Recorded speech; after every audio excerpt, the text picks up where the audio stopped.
Mr. Zelensky blames the U.S.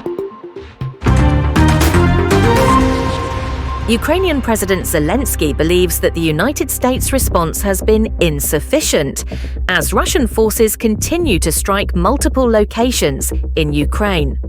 On April 6th, Ukraine's Air Force reported that the Russian military launched attacks on several locations in Ukraine using 23 missiles and 109 drones of various types. The attacks targeted 7 provinces: Kyiv, Sumy, Kharkiv, Khmelnytsky, Cherkasy, and Mykolaiv, resulting in 1 fatality and 3 injuries. In Kyiv, several infrastructure facilities were heavily damaged following the Russian strike. Part of a building, which houses the Ukrainian International Radio Broadcasting Station, a state-owned entity, was destroyed. On April 6th, the Russian Ministry of Defense announced that the Russian military had carried out attacks using high-precision weapons and drones, targeting weapon depots, artillery bases, personnel concentration points, and Ukraine's military-industrial facilities. Zelensky expressed his frustration with the United States' indifference following the latest Russian assault, according to Kyiv Post. "We are waiting for a response from the US, but so far there has been none," President Zelensky said. According to Zelensky, over the past week, Russia has launched more than 1,460 guided bombs, nearly 670 drones of various types, and over 30 missiles targeting locations across Ukraine. The Ukrainian president believes that the US needs to maintain pressure on Russia. "If there is to be a ceasefire, it must be an unconditional one," Zelensky stated. "We are waiting for a response from the US, and we also expect a response from Europe," he added.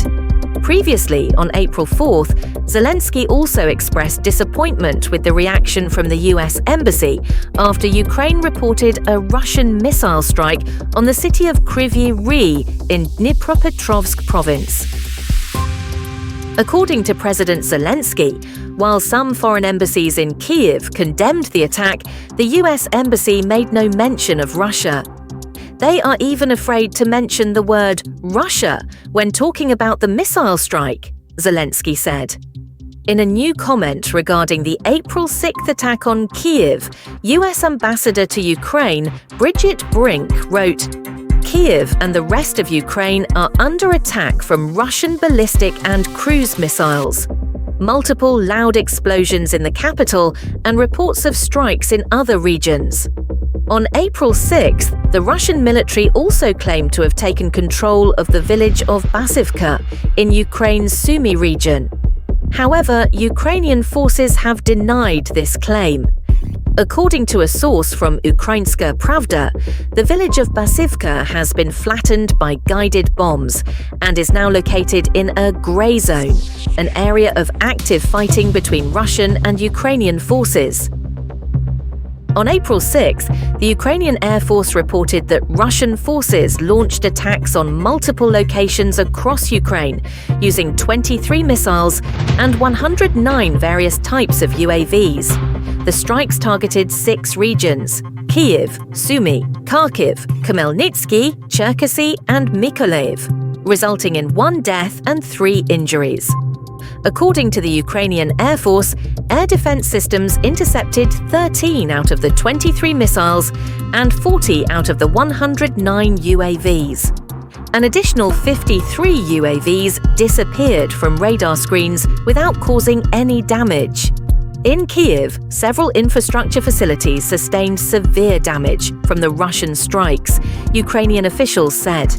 According to Reuters, a ballistic missile destroyed part of the building that houses the Ukrainian public broadcasting company owned by the Ukrainian government. Fires broke out in the Darnitsky, Solomyansky, and Obolon districts of Kyiv following the attack. City authorities deployed rapid response teams to extinguish the flames. "Rescue teams are on their way," said Timur Tkachenk, head of Kyiv's military administration, on Telegram. Kyiv Mayor Vitaly Klitschko reported that UAV debris fell in the Obolon district, damaging several non-residential buildings. Kyiv authorities are currently working to address the aftermath.